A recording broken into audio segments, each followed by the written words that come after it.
apa yang Alkitab katakan mengenai haram dan halal, mengenai makanan. Karena kesehatan adalah penting untuk kerohanian seseorang.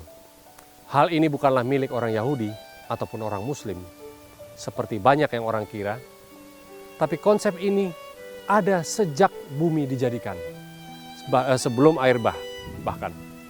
Dalam Kejadian 7 ayat 2, Tuhan berfirman pada Nuh, dari setiap hewan halal kamu ambil 7 jantan dan betina. Dari yang haram kamu ambil 2 pasang. Jadi saat masuk ke dalam bahtera, Tuhan berfirman kepada Nuh, bawa 7 pasang yang halal, 2 pasang yang najis.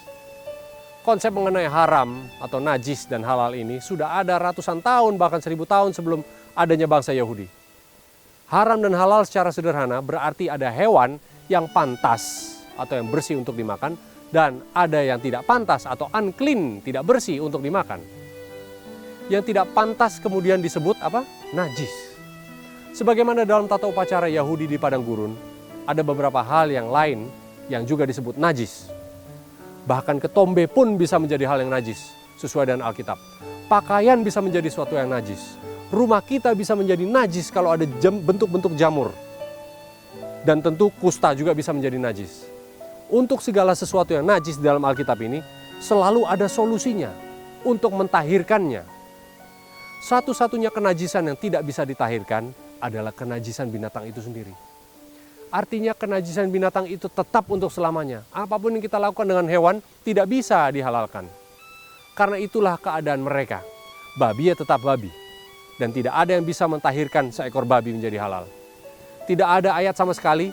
Dan dalam Markus 7 ayat 19b itu, Alkitab kita bahasa Indonesia itu ditambahkan dari bahasa aslinya.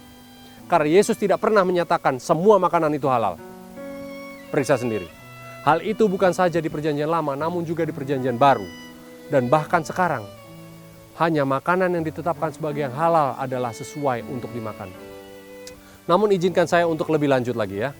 Adalah juga kehendak Tuhan agar kita tidak memakan daging sama sekali. Karena itulah desain awalnya. Kita seharusnya makan sayur-sayuran, buah-buahan, dan biji-bijian. Makanan yang berbasis nabati. Tetapi untuk halal dan najis, hal itu tetap sudah ada. Bahkan sebelum air bah.